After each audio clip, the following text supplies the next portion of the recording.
Hey, I just finished reading First Enoch, and I really want to talk about it. So, do you want to have that conversation? Dude, why are you always coming with this weird stuff? It's not in the Bible for a reason. Just get out of here.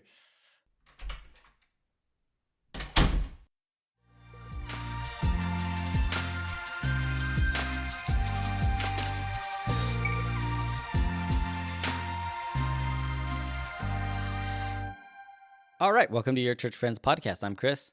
You're the... So, we finally did it. Yeah, We finally did it. It finally happened. I remember doing it. It was great. But you weren't there for it, Oh, but it happened. see what happens when you just say stuff? Immediately before this, you just told me, just sound confident, it'll be good. So you're like, we did it. I'm like, yeah, we sure did. Nope. But we did. Someone finally listened in South Dakota. All right, does that complete our 50 states? No, we're still at 46, I believe. Let's see. We still have Idaho, Wyoming, New Hampshire, and Delaware. We're praying for you guys. We are praying for those states. If you know anyone living in those states, send them the podcast and pray for them that they would listen. But yeah, we're just missing those ones now to have all 50, and I thought that was pretty cool. That's cool. Yeah, but we did it. Yes. Why you say that I didn't do it? Well, you weren't the person who listened to it.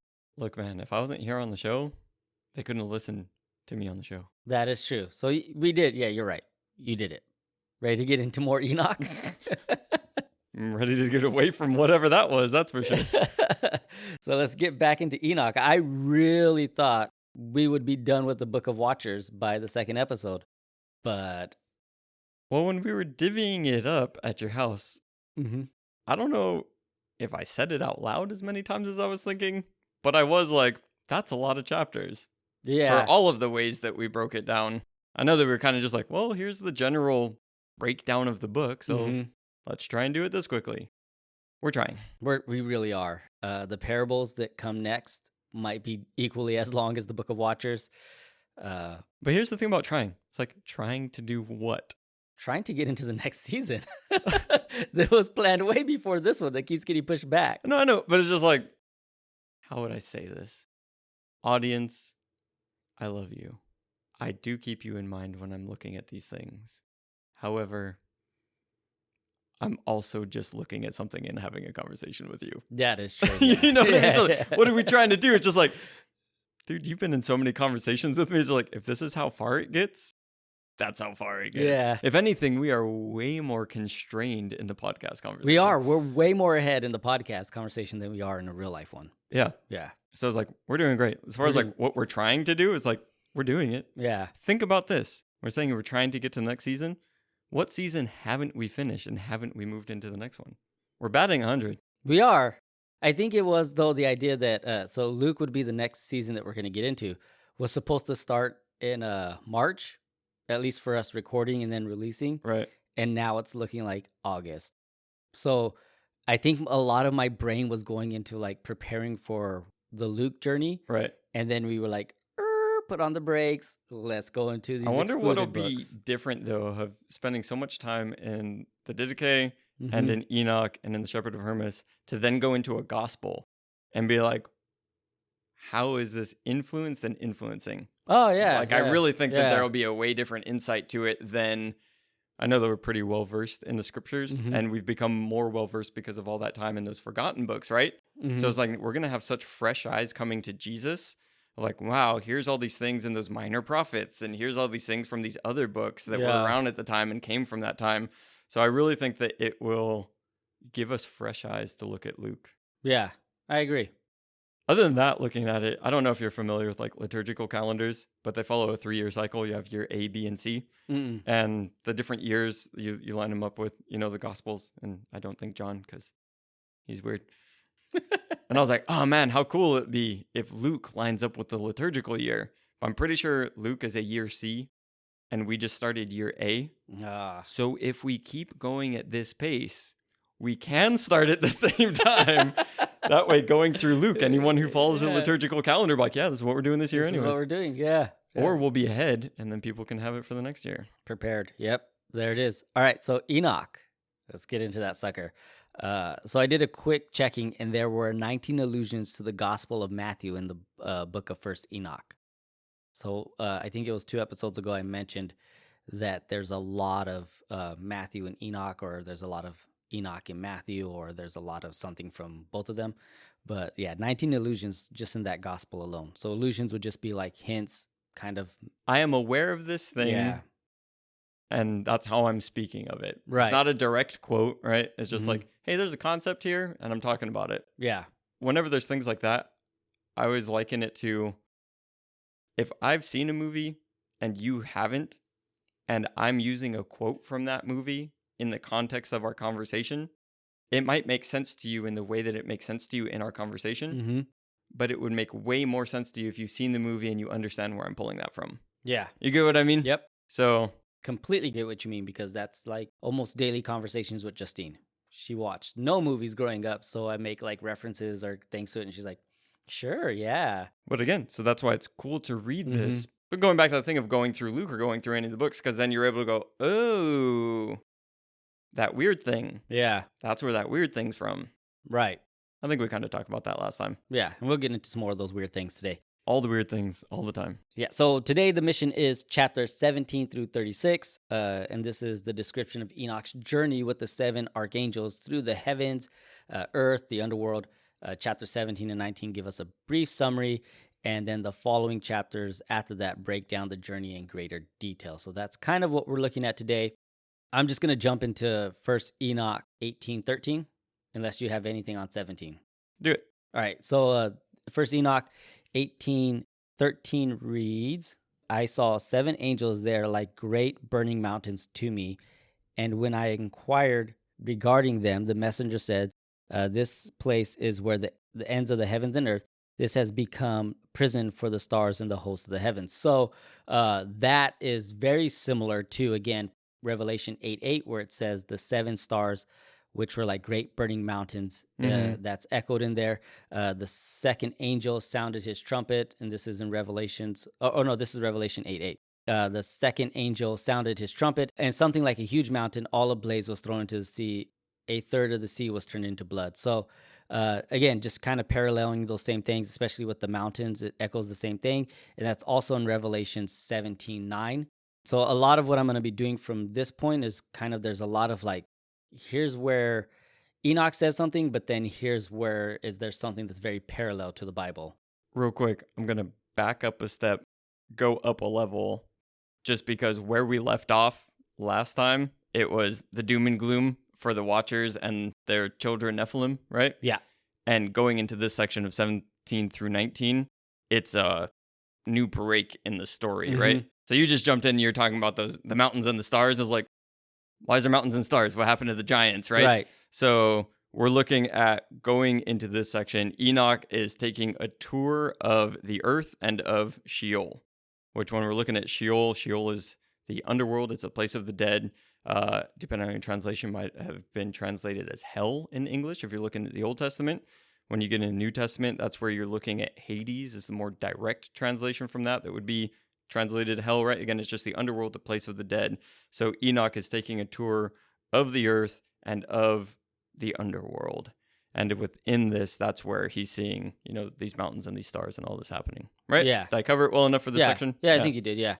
Just to kind of give people a framing of like what's happening here. So it's Enoch being shown these things, and these are kind of the geography of which contain them. Yeah. Yeah. And then you have 18, verse 15 through 16. That seems to match Jude 1 through 3, where Jude 1, or Jude, not 1 through 3, Jude 1:13, or Jude 13, whichever way you want to say that.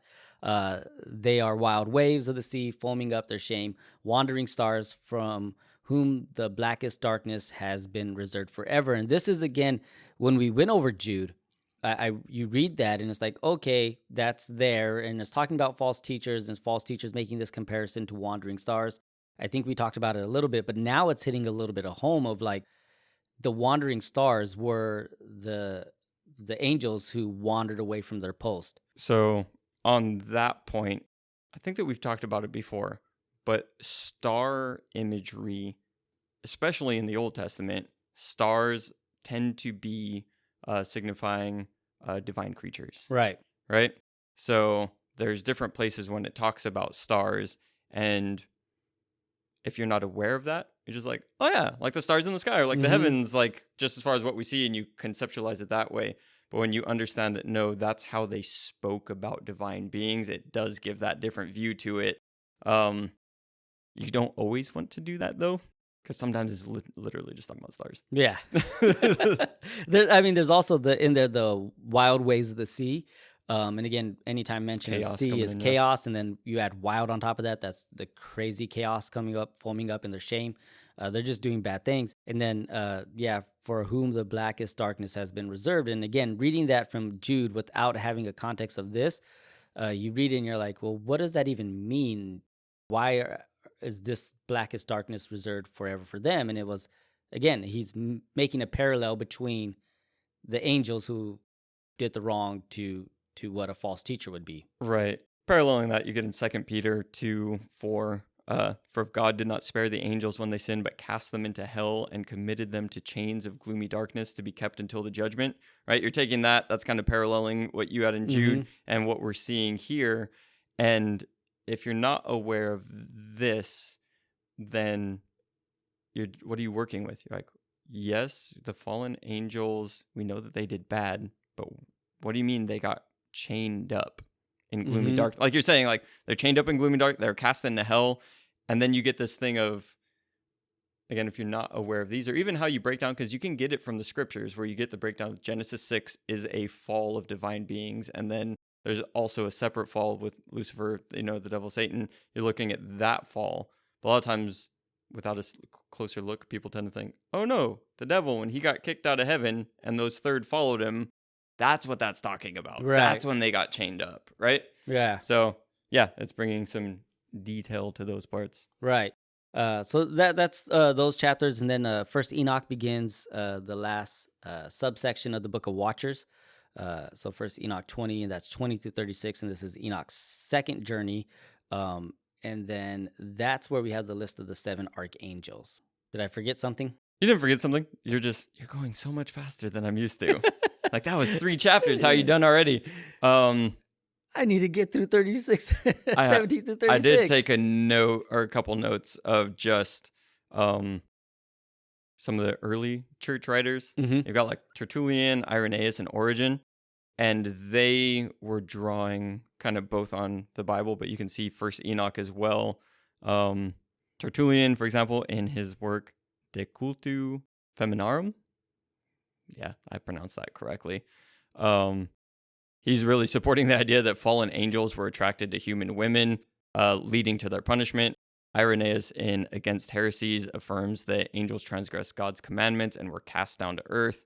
And really, when you're looking at this, the concept of fallen angels and how that's had an impact on Christian theology, right? So we're looking at this, and this is giving a bit of a narrative to it. Yeah. But there are these things that, between church writers writing about the things and how it's impacted how we view it. I think we talked about when we first got into it, just there is a spiritual realm, and it is more complicated than most people take it. Yeah. Yeah. All right. You can. Did I have something else? Oh, just beyond those guys, the Epistle of Barnabas and the Testaments of the 12 Patriarchs make use of First Enoch talking about the fallen angels.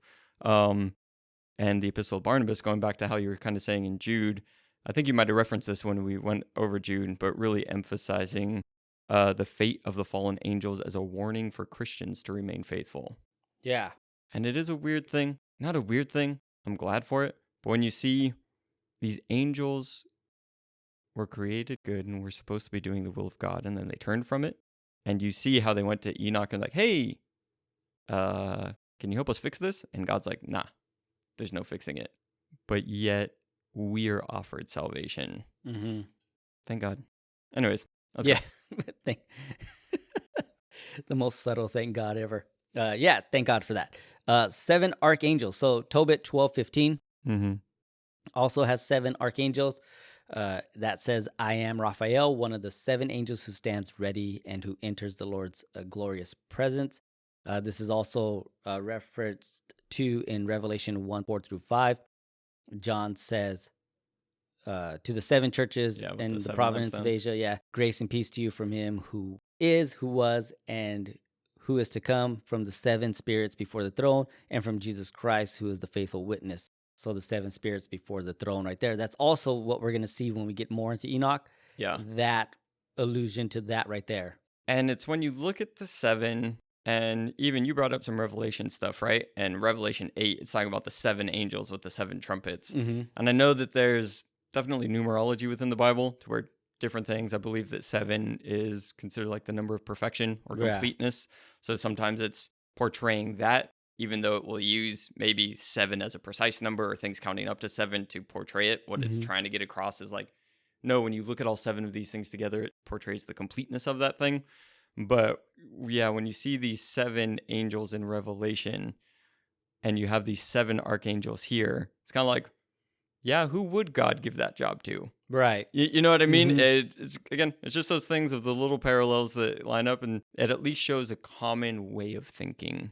Yeah. Throughout it. Yeah. That there was a common thought. And you've got Tobit brings up Raphael, and then you've got in Daniel, you got Michael and Gabriel mentioned as well there. So the first on the list is Uriel. So he's a very prominent archangel in the Second Temple literature. He's mentioned in 4th Ezra or 2nd Esdras. He was... Those are both good. Yeah. We don't have time for those. We don't. We need to get to Luke. We do. Maybe after Luke, we'll touch more into that. But he was over the world in Tartarus, and we talked about that in 2 Peter 2:4. Michael Heiser on the Over the World, he wrote that over the world doesn't mean that Uriel had authority over the earth, but rather the celestial sphere, which is over the earth, through which he guides Enoch on his journey. Then there's Raphael. He's next. He's over the spirits of men and is a key figure in the book of Tobit. Over the spirits of men, there could be some connection with Luke 16 here in the story of the rich man and Lazarus, where Lazarus was carried by an angel to Abraham's bosom. Where I read that, they're making Did the you connection. say that's in Luke? Yeah, we'll get there. See, Tobit? Luke. We can read we just need to expand this excluded book. So that he's carried off by an angel, and then the connection is that because of Enoch, that Raphael is that angel. There could also be the connection to the angels at the tomb of Jesus, but nothing is concrete there. But again, that could be interesting. Yeah, that angel there. Raguel is described as taking vengeance on the luminaries. This could mean that he is responsible for the discipline of other angelic beings. Yeah. I'm just smiling because it sounded like you said ragu. Made me think of pasta. I think I did it the last time too. I was trying to stay quiet because you're saying good stuff. And I was like, don't distract him. I think that's just how my brain read it. People listening to this won't appreciate just your stupidity jumping in all the time. Yeah, but the pasta guy, he was over the angels. He's going to take vengeance on me for that comment. Let's get into Michael. Michael, the best of mankind, is looked at as Israel or the elect. This would make sense with Daniel's reference as Michael, the prince of Israel. He's also mentioned in Jude and Revelation. I think we've covered both of those, where in Jude, he's debating with Satan over the body of Moses. And then in Revelation, where he's fighting the dragon and kicking him out. You know what's interesting, real quick, just to go to Michael, because my translation, as I've been saying, like, it tends to preference another thing and then have your translation in the footnotes. So where you have set over the best part of mankind in chaos, I have Michael, one of the holy angels, for he is obedient in his benevolence over the people and the nations.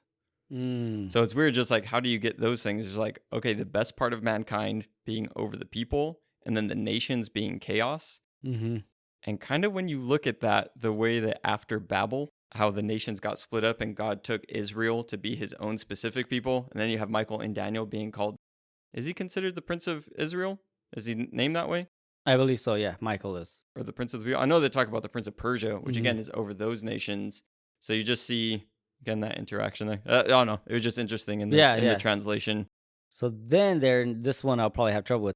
Sariel? Yeah, I think it's Sarakael. Yeah, that's the two spellings. There's one that's, so my translation has it Sariel. Oh, mine is Saraquael. Right. So he's over the spirits who sin against the spirit. And then there's Gabriel, oversees paradise and the serpents and the cherubim. And he's also seen as a messenger throughout the Old Testament and New Testament. Yeah, and going through those names, right? That's where I was trying to link, all right, what do I know about Michael from the scriptures and how does that line up here? And it's the same thing with Gabriel, is that, okay, he's one of the holy angels who oversees the Garden of Eden and the serpents and the cherubim. Is that how you said it? Serpents and cherubim? And really, you just see Gabriel showing up, yeah, just as a messenger. Like, I don't know, you don't see him in Garden of Eden. You don't really see him dealing with the other, like, when it lists off the cherubim and whatnot, it's just like, oh yeah, and Gabriel's chilling with them. Because Gabriel's the one that came and talked with Mary and Joseph, right? And Mary, yeah. So you do just see him throughout as a messenger. Which is where I would think the way that describes Michael as being, over the best of mankind or over the people and kind of being the prince of Israel, that he would come in and be doing that. But I don't know. I don't get to choose what their jobs are. I'm just trying to understand. And then the last angel is Remiel. This one's actually quite easy for me to say because the Remi in the beginning, just like my daughter, or the Rem, the Remi with the I, is said to be the angel in charge of raising the dead, likely a reference to shepherding departed spirits to their destination. Remiel's name is the combination of the verb rum, which is to lift up or exalt, to be high, and then El, which is God lifts up. So the name suggests God raises, as in the resurrection. Again, Michael Heiser says, there could be some wordplay on the language of Isaiah 52:13, the suffering servant, that says, see, my servant will act wisely. He will be raised and lifted up and highly exalted. So Heiser's just making some connections there. But those are the 7 archangels that serve as guides on Enoch's tour through the rest of the Book of the Watcher. Yeah, so now that we know the guides, you want to get into where he's being guided? Yeah. So kind of moving in this part, I've got, this is Enoch's second journey, the preliminary and final place of punishment of fallen stars. Oh. So it's like, that's where we're going. That's where the tour guide is like, we're going to start here. Again, just to get an idea, because we're talking about a vision. And if we're, I don't know, I feel like if we're not giving descriptions of this vision, it's just like, okay, what's going on? So I came to an empty place, and I saw there neither a heaven above nor an earth below, but a chaotic and terrible place. And there I saw 7 stars of heaven bound together in it like great mountains burning with fire. At that moment I said, for which sin are they bound, and for what reason are they cast in here? Then one of the holy angels, Uriel, who was with me, guiding me, spoke to me and said to me, Enoch, for what reason are you asking? For what reason do you question and exhibit eagerness? These are among the stars of heaven which have transgressed the commandments of the Lord and are bound in this place until the completion of 10 million years, according to the number of their sins. I then proceeded from that area to another place which is even more terrible, and saw a terrible thing, a great fire that was burning and flaming. The place had cleavage that extended to the last sea, pouring out great pillars of fire. Neither its extent nor its magnitude could I see, nor was I able to estimate. At that moment, what a terrible opening is this place, and pain to look at. Then Uriel, one of the holy angels who was with me, responded to me and said, Enoch, why are you afraid like this? I answered and said, I'm frightened because of this terrible place and the spectacle of this painful thing. And he said to me, this place is the prison house of the angels. They are detained here forever. That's deep. Right? And you're getting in there, even here, like that concept of the levels of hell. When, what's that book that we're always talking about where most people get their concept of hell from? Dante's Inferno. Right? Dante's Inferno kind of bringing in that concept as well. And we see this here. And I'm just going to bring this to a point of reading to where I feel like commonly a lot of people are just like, well, a sin is a sin. And if you're guilty, you're guilty. And you're going to end up on one side of the judgment. Right? And it's like, well, if you're a sinner, you're a sinner. But I think that in God's justice, it makes sense that not everyone is Hitler. You know what I mean? Yeah. And for different degrees of punishment happening, for that. And we see that even with these angels, is that there's a different degree happening. It's like, hey, these ones until the 10 million years according to the number of their sins. So just like, that's how they're bound there. And then moving into this lake of fire. And here, looking at this lake of fire, that it was the prison house of the angels. They're detained here forever, which in the scriptures, doesn't it talk about the lake of fire as being specific for the angels? Yeah. Jesus himself says it. There's a lot as we go even through the parables that kind of match the same thing, because the parables are very similar.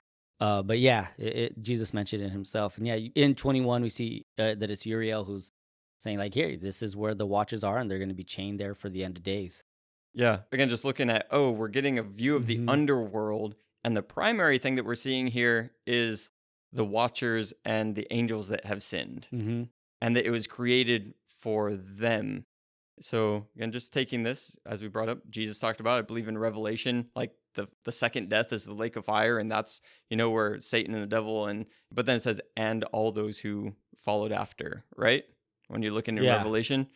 So just informing our thoughts and giving a bit more to the story of, oh no, God just made hell for bad people. Mm-hmm. He wanted to punish bad people. It's like, let's get that a little bit more informed. Yeah. In 22, it's the underworld. Enoch sees the mountains of the dead, Sheol or Hades. And then Raphael describes the caves as being for the righteous dead, the unrepentant, and the martyrs. So the righteous will someday be set free at the end. The martyrs will receive justice and salvation, but the wicked will perish forever with the fallen angels. And then there's Abel who cries out for justice. So there's Abel and others who are crying out for justice.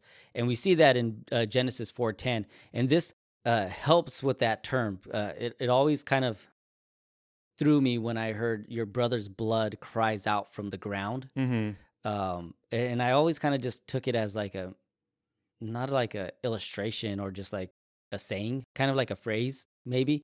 But reading it as like, oh no, the blood itself, like it's actually crying out. It's crying out for justice.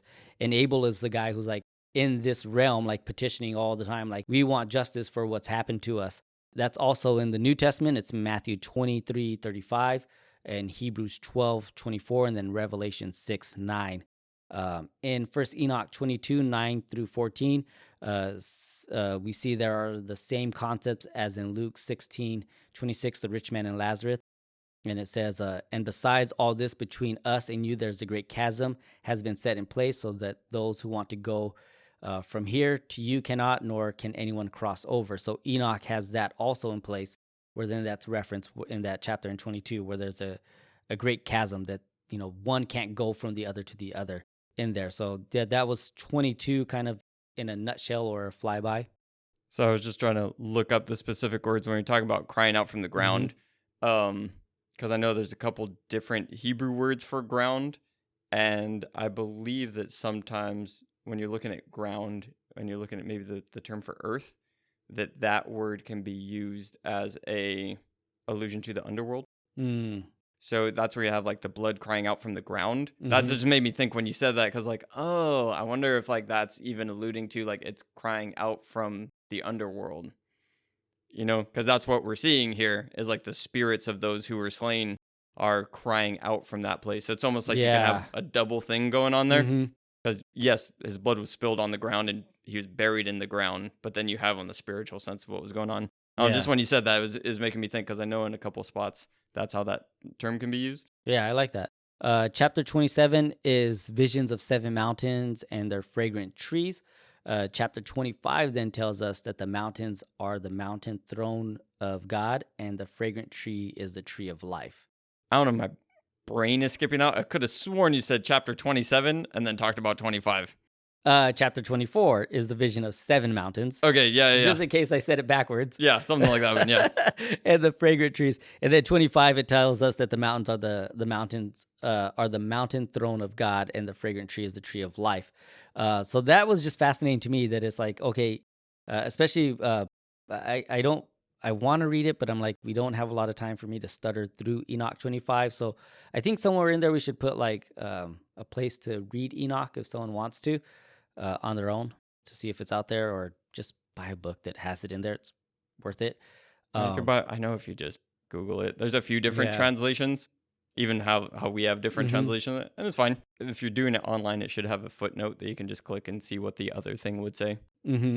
But I just really like the way that it was it was this fragrant tree, and if I'm remembering the chapter correctly, like it was just pleasing, and it kind of brought life, and so having that there as a fragrant tree, that the tree of life, it's there. I don't know, it just was a cool thing to me.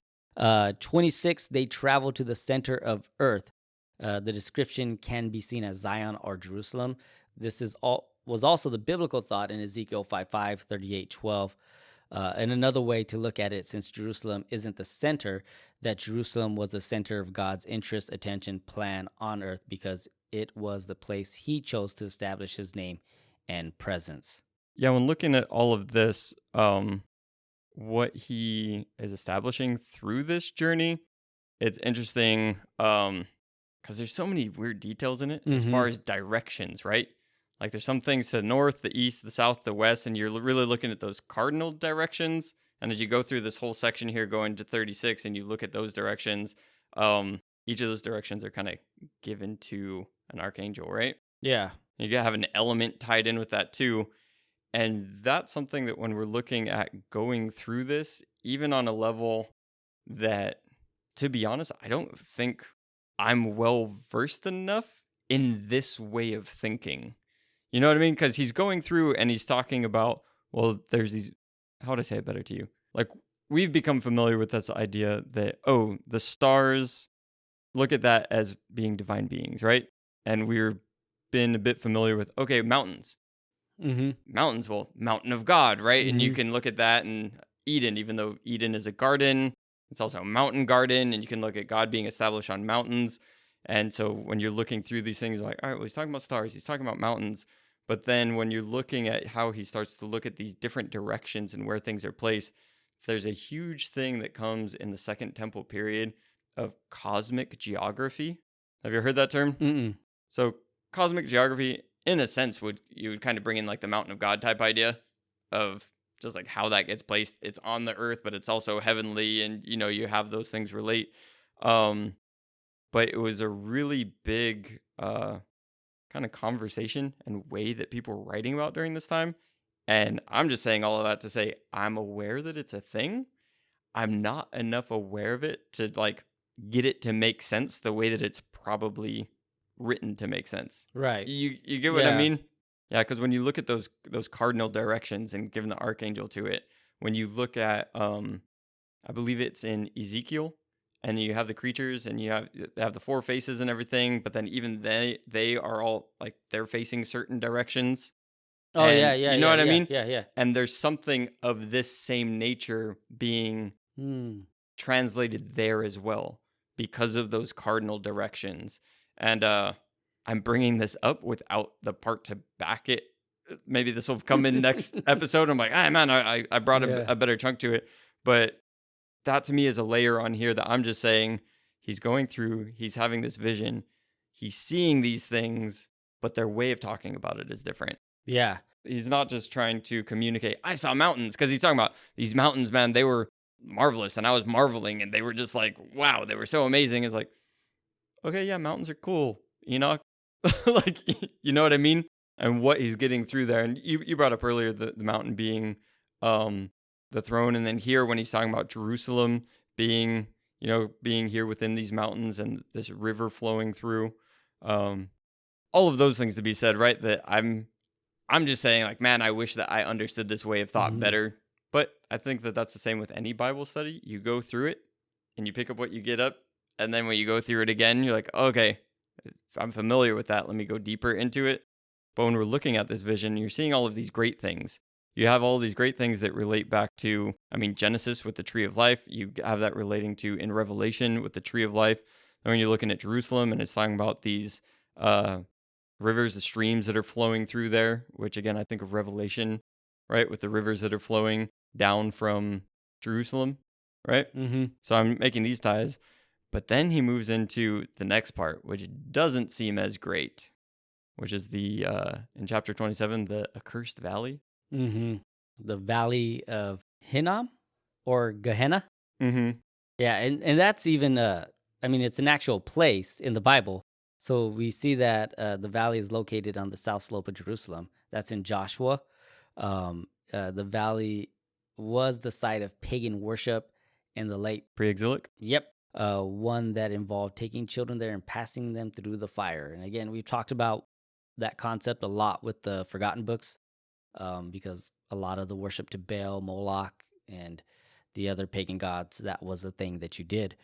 Jeremiah was probably the first to begin to associate the place slash name with God's divine wrath and judgment. So he does that because King Ahaz was sacrificing their children to Moloch there. So that's in 2 Kings 16:3, 21:6, 23:10, 2 Chronicles 28:3, 33:6, Jeremiah 7:31 through 32, 19:6, and 2 through 35. So those are all where Jeremiah is like kind of making the parallel with the actual place to the sacrifices and it being a place of wrath and judgment.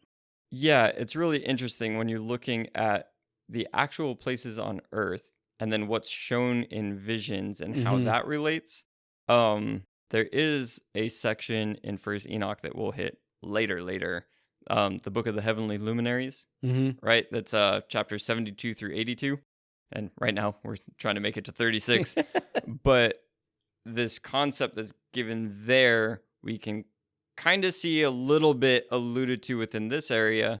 And to bring it back to that point of what's shown in the vision relating to what's on earth, which is the way that God uses the physical to teach us about the unseen and spiritual in ways that are more solid than we might realize. And to use it as an example, the Israelites and the way that they created the temple. And then within the temple, they had the Ark of the Covenant. And you have that going on and everything that they did through all of the rituals and the Day of Atonement and all of that happening, right? Then the book of Hebrews, you have it saying that like Jesus, when he ascended, he like placed his blood on the ark in the heavenly place, the actual perfect and real one. And that's what was taking place there. And there's these parallels that happen between what God directs us to do on earth or how he'll use something like the valley, right? And it'll look like, oh yeah, the valley of Gehenna. And we can see what that is, but it's like, yeah, but that's actually what this other thing is too. You know, it's not just, oh, here's an example of it. Because I've heard that talked about with Gehenna. We're like, yeah, no, it's just a trash heap. And that's where they burn things. And that's where that was going on. But it's like, no, here's this spiritual reality behind that. Yeah. And again, to take that spiritual reality, because a lot of translations would put Gehenna back before and would just translate it as hell. And then you get this, okay, well, you have hell being Hades, you have hell being Gehenna, you have hell being Tartarus, you have hell being the lake of fire, and you confuse all of them versus this valley being a different thing, right? This valley isn't the lake of fire that's for all of those angels forever. This valley is a different thing that's going on. Yeah. So that's where Jesus talking about that valley, it's like, what was Jesus saying there? And then what is it saying here in chapter 27? Bring up a great point about the translation of Gehenna gets translated into hell because throughout so much of the intertestamental period, it's still a localized place of judgment, bearing the name Gehenna, and that's in 2 Baruch 59 through 10, 85:13, 4th Ezra 7:36, and all of those translations, when I went to go look them up, said hell instead of Gehenna. And then there's also a mention in the Maccabees of burning the enemy's corpses in Gehenna. So it was a place, but in the New Testament, this is where I found it really interesting because now, like, okay, Baruch, Ezra, Maccabees, whatever, kick those out, right? Now we're at Jesus. Now we're at Jesus. Out of the 12 explicit references to Gehenna, 11 of them are in or parallel Matthew, but again, it's translated into hell. The 12 times, 11 of them are in Matthew, and then they're all, translated to hell. So the term is almost always used by Jesus himself, except for in James 3:6. So Jesus is the one who's using the term Gehenna over and over again. And it's primarily used as the symbol of the future judgment and a place of physical and spiritual torment and destruction. But this part, go ahead. I was just going to say, which again, this was written before Jesus' time. People were aware of this material. So when Jesus is referencing, hey, the judgment is going to happen, be careful to follow, otherwise you're going to end up in Gehenna. And it's like, this is what would be in people's mind. Again, referencing that movie that other people have seen. That's what I see Jesus is doing here. You know what I mean? Yeah. And I do come back to, he has the opportunity to correct things as well. You know what I mean? If he was like, hey, you're thinking about Gehenna and Enoch and you think that that's what the judgment is going to look like, I'm telling you that's not what it is. But instead he confirms it. He might tweak it a little bit. Yeah. But he allows that to remain, which I think, again, not that I think First Enoch needs to be scripture, but how it gets used. Yeah. So I thought that was really the interesting point of it, that like Jesus is explicitly using that term instead of hell. But all of our Bible translations, it's hell. That's the way they put it there. This I thought was really cool. So the field that Judas Iscariot purchased and dies has been traditionally associated with the valley of Hinnom, which again, Gehenna. The idea is that the pottery gate in Jeremiah 19:12 and the potter's field in Matthew 27:7-10 and Acts 1:18 likely points to the same location. This is huge regarding the New Testament's opinion of Judas's, final state. His anticipated final state is that it was in Gehenna. Yeah, which that's a question that comes up. Mm-hmm. Like, do you think Judas could be forgiven? Mm-hmm. I was like, I hold out hope for everybody. Yeah. Because, like, that's just the hopeful part in me. But at the same time, he kind of isn't talked about in that way. Yeah. But talking about that and then bringing in how you're saying, it's just like, no, look at where he died and where he went. It's just the layers. And I don't think that it's just literary layers. You know what I mean? Mm-hmm. To where it's just like, oh no, this is just getting a point across, but that's not really how it happened.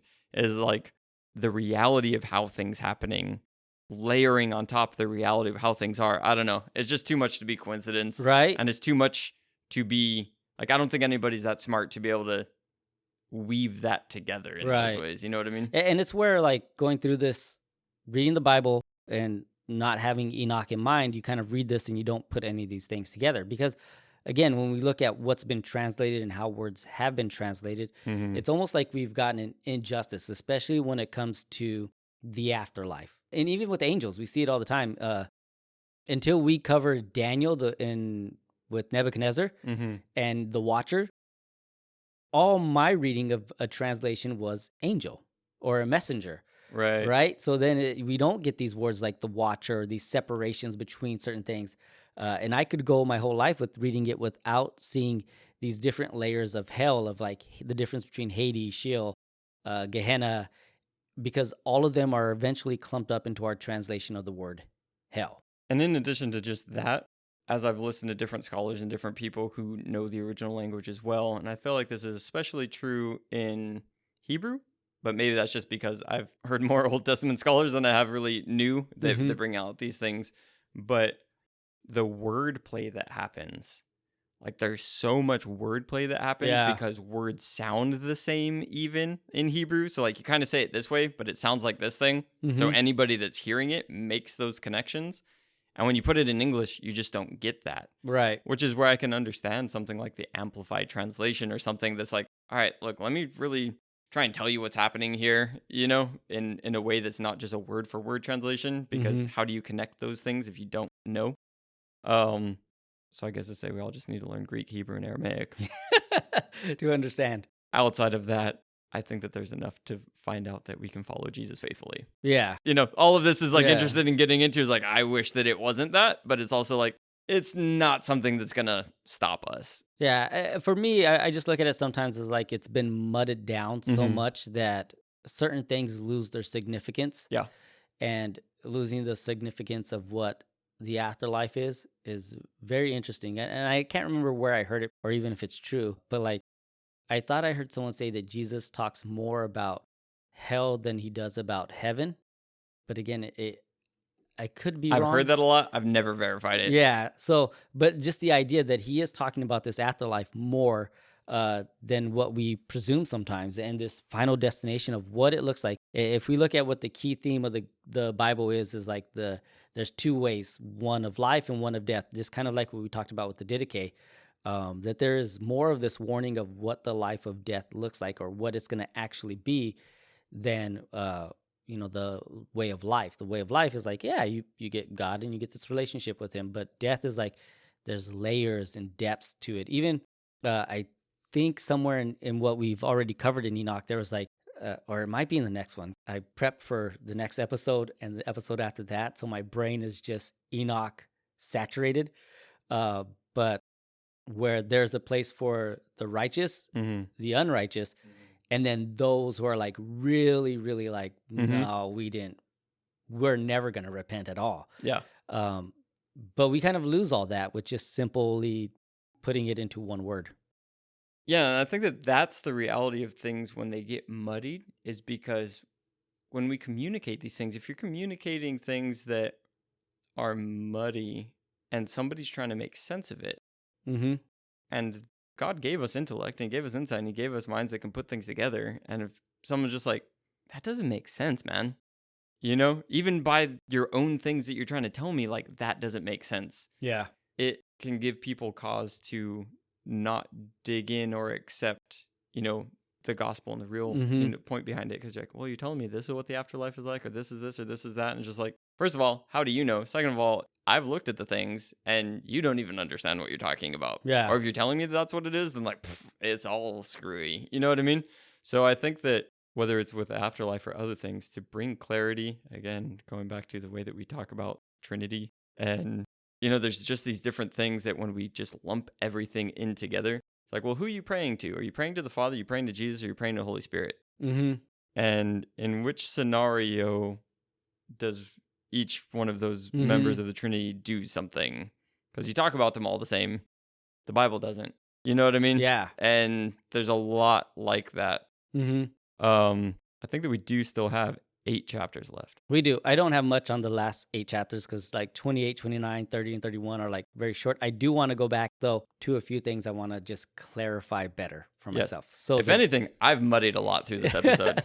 The Revelation thing, Revelation 17:9. So the woman, Babylon, the woman is there, and it says, so I'll actually go to 8. The beast that you saw, it was and now is no more, but is about to come up out of the abyss and go to its destruction.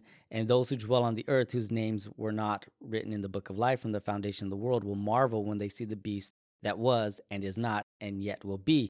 This calls for a mind of wisdom. The 7 heads are the 7 mountains on which the woman sits. Mm-hmm. So yeah, John did see 7 heads and 7 mountains. And again, like there's that mountain play here that, when we see it in Enoch, it's talking about so many things. But yeah, Enoch talking about those 7 mountains being like good and glorious mountains, Mm-hmm. those mountains in Revelation being on the negative side, which Right. again, just the way that imagery is used and understood, going back to that whole point. And then the other thing was I actually am going to read some of chapter 25 when it talks about that fragrant fruit. And as for this fragrant tree, no mortal is permitted to touch it until the great day, the great judgment, when he will take vengeance on all and bring everything to its consummation forever. It will be for food to the chosen ones. It will be transplanted to the holy place, to the temple of the Lord, the perpetual King. Then they will rejoice and be with joy and be glad, and they will enter into the holy place, and its fragrance will be in their bones, and they will live a long life on earth, such as your fathers lived. And in their days no sorrow or plague or torment or calamity will touch them. Then I bless the God of glory, the perpetual King, who has prepared such a thing for the righteous and has created them and promised to give it to them. So clarifying why I thought that was so cool was that the fragrance was actually in them, that if it was the tree of life, that life was now moving into them. The visual for me was just, you ever see Charlie Brown? The stinky kid? Yeah, the stinky kid. It like you see the fumes coming off of him and they're all like squiggly and dark. And you're like, obviously he's the stinky kid.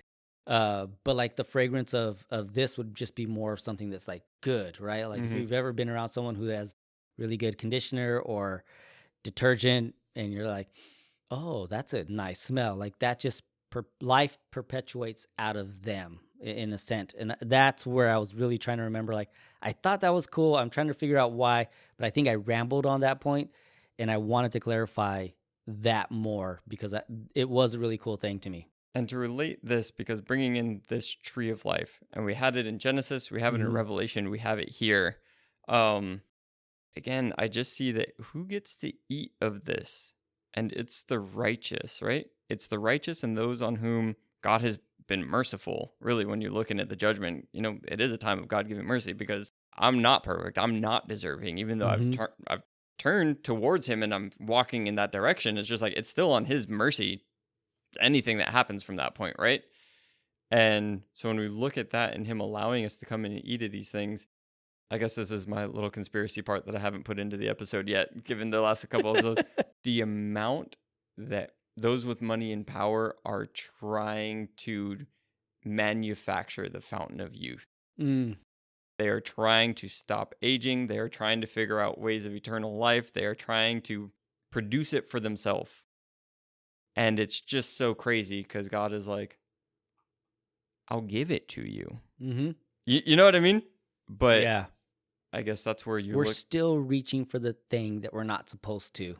Just like in the garden. It was the tree of wisdom of knowledge, right? That Adam and Eve reached for, and that's what led to everything that we have now. But they were reaching for something. And that's why the way Enoch phrased it, and I've heard other people say this, that the tree of wisdom and the tree of life, it wasn't that they weren't, that they couldn't touch them. It's just that they weren't ready. Like there was going to be a time when that was going to be available for them. And I think we even talked about it a little bit with Doug, that like, if you look at Adam and Eve, they were almost infant-like because they just, they were full-grown people, but they were new to life. And so there was going to be a time when they were ready, that these things would be given to them, but they weren't ready for it. And it's almost what even's been parallel to what the era of the Watchers is that they were giving mankind things that they weren't ready for yet. Yeah. Either weren't ready for or weren't ever supposed to have. But yeah, with some of the stuff, I don't think a lot of those were that evil, which is where when I do look at Azazel, right, his is like warfare and lust and adultery. Yeah. It's like, yeah, those were legit. The other dude that was like, hey, here's how to do roots. And if you compare it to the Cain genealogy, where it's like, and this person was the inventor of like the music and the harp, but like the Cain genealogy is like the one where it's like, no, these are the evil people who are doing. Yeah. So like where music, maybe we just weren't ready for music at that point, but it was given to them a little bit earlier. That's what I liked about that section too, is that it tells us when we would be ready for that life. Right. And like what you were saying, that conspiracy side is like everyone's always chasing for something, and it's like you're just not ready for that yet. And it was the same thing with wisdom. Well, it's a weird thing, and just as we're talking about it, to be able to submit in obedience to God all the way until death. Right? Not looking to avoid it, not looking to whatever, but submitting to God in that and having trust and faith that, especially as we're reading Enoch, we get like, man, what the resurrection is like and what the holding places are like and what all of this is. And just trusting that like, no, I will enter into that place. But kind of like David saying, don't leave me in that place. Yeah. And to enter in with the faith that we can face death and it's overcome because Jesus overcame it. And he's teaching us that way, right? Versus I think that people trying to figure it out here just like, nope, I'm not going to face death. And I'm not going to submit to God. Yeah. You know what I mean? It was funny because me and Justine were talking about something, and I don't even remember how it came to like my thought processes, but you remember, and I don't know if this is like 90s or early 2000s, but so many people wanting to be, what is it, cryogenetically frozen? Yeah, to like, well, I don't want to die, but right before I'm about to die, like do that. And when you find the cure for what's ever ailing me, bring me back to life and then do it. And I just thought like, again, it's us as people grasping so much for something that we shouldn't. And not to say that life isn't, we shouldn't be grasping for life, but there's life lived here, but then there's like the real life. And the picture you're seeing is like, there's the real life is saved for the righteous, the people who waited it out and followed correctly. Yeah. I think that's where Paul talks about like, hey, there's really not the resurrection if that ain't the thing. Above all people, we're to be pitied. Yeah. Because we submitted ourselves to this. And we don't get that at the end. Like, it's a self-recognition of like, yeah, I get what you guys are saying. Like, if there's no resurrection and that's not what there is to look forward to, then it doesn't make sense. Then we're all just going to die and do what you want.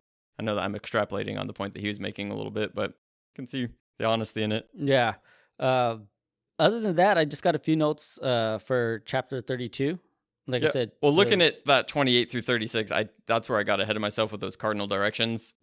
So that's where 28 through 33, that's a journey to the east. You have 34, a journey to the north, 35, a journey to the west, and 36, a journey to the south. So, but you were saying you had something on 33? 32, just real quick. 32. And it's just a quick note that he sees the tree of wisdom there. And that Father Stephen DeYoung on this part says, it is reaffirmed here that it is not that the tree itself is a wicked or evil thing, but that, like the knowledge given by the watchers, it was knowledge not to be seized by man, but rather given to God at a proper time. So I should have just read that earlier, because that's summarizing what we've talked about, that these things were there to be given by God at a proper time. Yeah, so to give that, he's talking about, I came to the garden of righteousness, and I saw beyond those trees many other large ones growing there. Their fragrant, sweet, large ones with much elegance and glorious.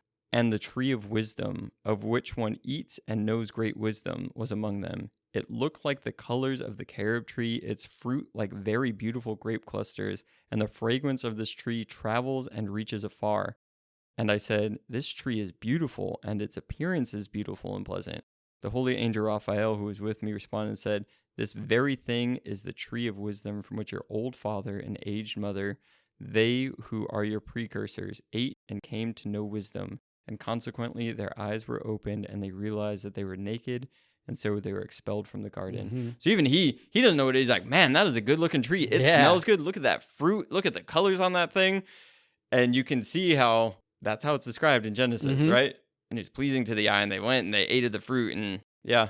So just again, that it was destined to be given just like by God at a proper time. Yeah, because in that garden of righteousness, you know? Yeah. And it still is there, and he's seeing it.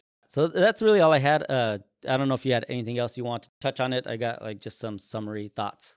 Yeah, through all of these, when he's going in these directions, again, it's using a language to where he's like, man, we went over here, we went to the extreme ends, and there were 3 gates of heaven that I saw, and those were opened up, and he's talking about these gates of heaven, right? And within those gates, then he's talking about, again, the 4 winds, and that, like, this is where the 4 winds are, which, again, that's an old term that gets used through a lot of stuff. And then in 3 of the open gates, it's talking about blowing through cold, hail, frost, snow, dew, and rain, right? And just looking at all of these natural things that are coming through these gates of heaven. When you get to the end of 36, he's talking about there's these gates, and then there's small gates above them, and one of these small gates that pass the stars of heaven, and they travel along the path that's shown.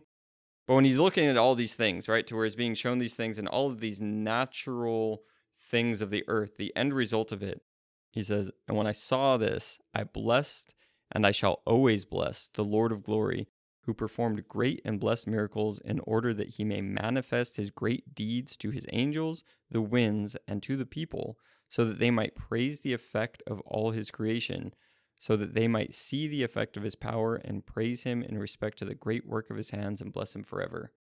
So he's seeing all of these marvelous things. He's like, man, I want to bless him because look at the work that he's doing. And he's revealing himself to us. He's revealing his glory. And it brings up Paul, right? It's like, man, even those who haven't heard, they can look at creation and see that there's a creator behind this thing, right? And I think of that, and I just think of, again, going back to Genesis because we've done so much, God created the earth to be good and for humans on it to be very good. And it's like, I think we have a really cool planet. If we would stop killing each other, like, this is a dope place to be. You know what I'm saying? Man, open your eyes to creation. I know that we can't see the stars, so we can't open our eyes to those. Thanks, light pollution, right? But if you've ever gotten away a little bit and been able to see that, imagine that for almost all of human history is what you were seeing every single night was that. You know what I mean? And even the elements coming in and, you know, the wind and the weather and the changing of the seasons and all the things that happen and the beauty of life that takes place. It's like, if we would take our eyes off of ourselves, off of our own greed and realize, like, yeah, there is a creator that created all of this stuff, and he gave me life for however long I have life to be on this earth. I can praise him for that. Yeah. Life can be a cool and great thing, not without, like, it'll have struggles, it'll have trials, you know, those things will come.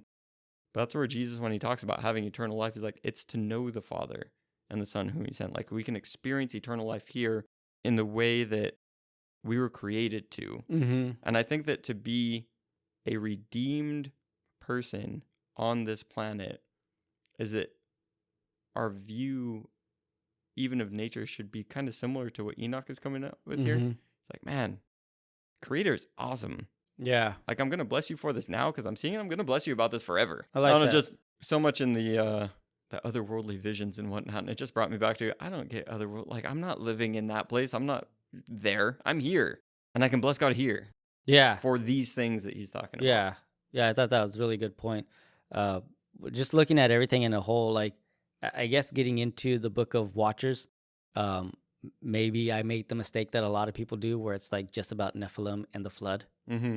But it describes so much more. It's their spiritual geography of the entire creation in a way that, that's accepted by the New Testament writers and the fathers in their understanding of what's invisible, like we were talking about, the Hades, hell, Sheol, and all that stuff.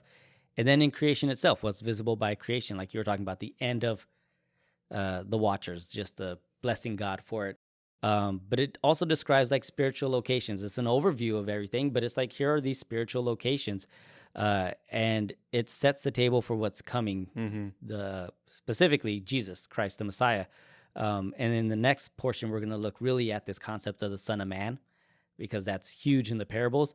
But it really just sets the stage for a lot of that. And here's a mistake I made reading Enoch the first time before studying.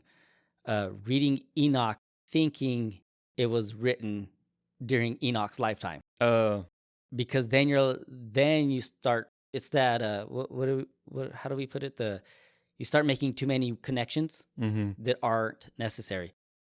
When I then studied Enoch and read it for Enoch is Second Temple writing, so you're, like we said, we're looking at what, 200 AD, 300 AD, maybe somewhere around that time frame of BC you're talking about. Oh yeah, BC, yeah. Within that time frame before Jesus. Then it starts making sense to where the connections, where whoever the author of the Book of the Watchers is pulling from this and that, and pulling from other writings, even to where there's the parallels between Ezekiel and Isaiah and certain things. Then you're seeing where the New Testament writers are pulling from. And it makes more sense to me. It just, the way it adds up, even when you're looking at, okay, the visions of Revelation on how he's seen 7 stars, and you're like, oh, there's 7 angels, 7 archangels. And where, I mean, if you're just reading the Bible, there's 2. We got Gabriel and Michael. Right. If you read then some of the other stuff, then we got Tobit in there, get Raphael. You get Raphael. But then they're like, no, there's 7 of them, and one's a pasta guy. He's really cool. But I think that's the mistake I made, and I end this episode with that, because I think that's the mistake we could make reading this first section, that it's just about the flood, it's just about the Nephilim and the Watchers. It is, but there's so much more depth to it. It comes to much more of a head at the end in putting all the pieces together.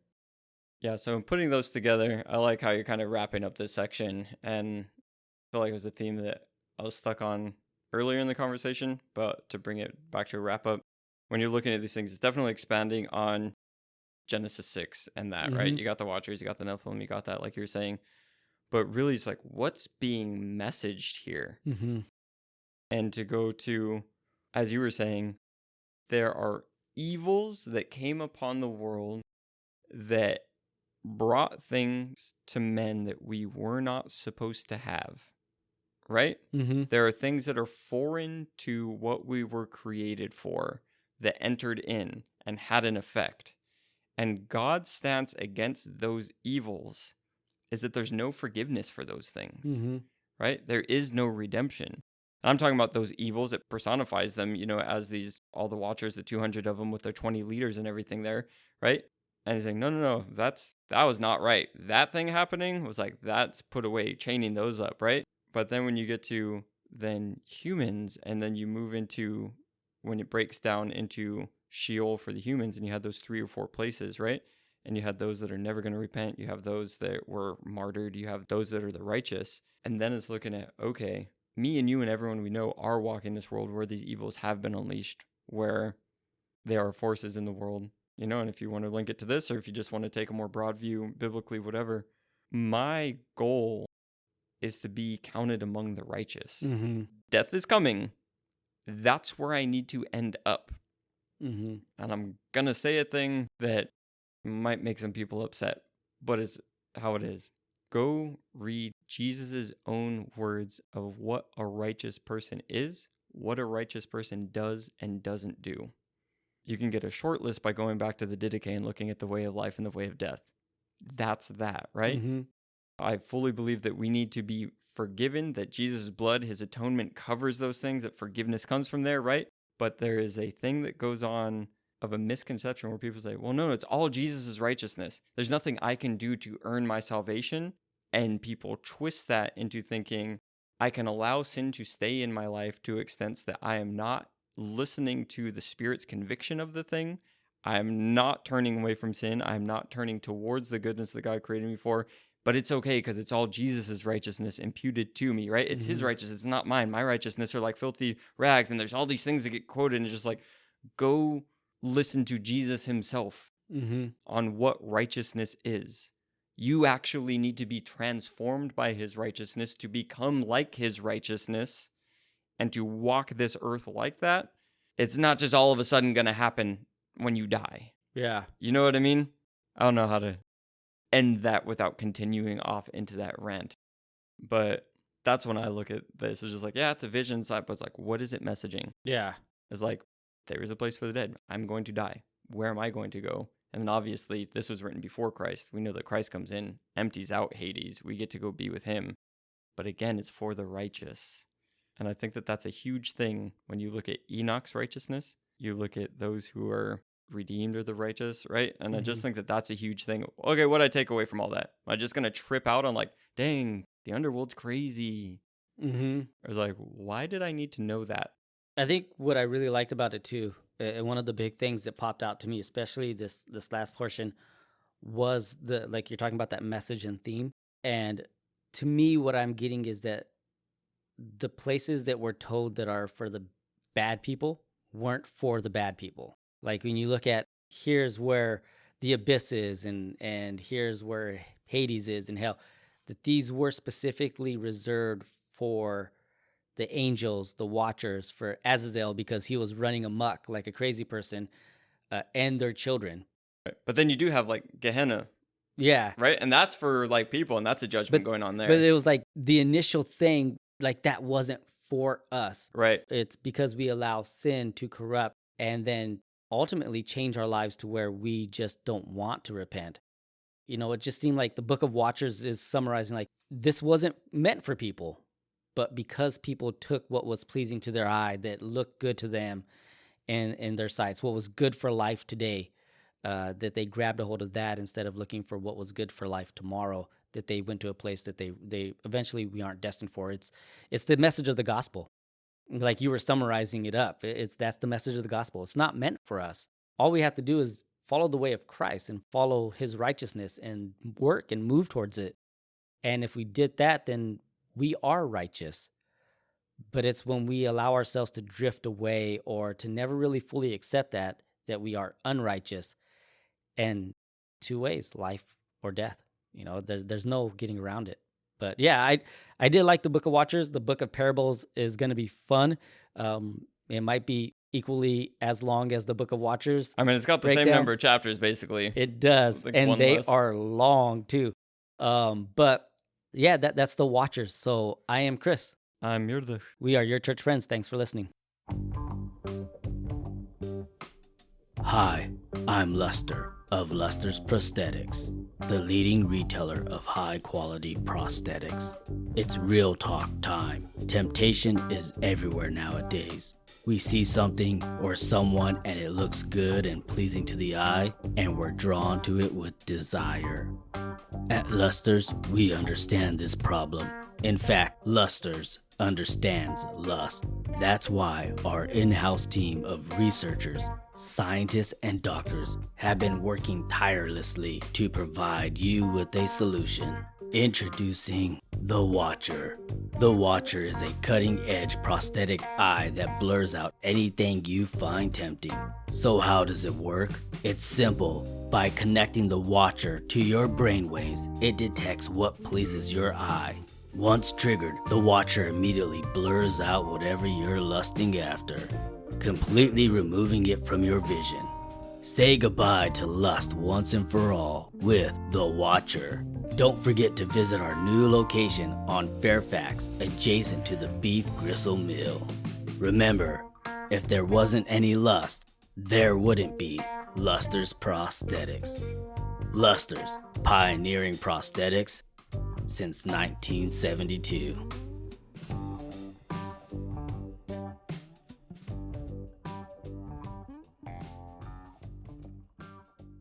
Excluded books of the Bible.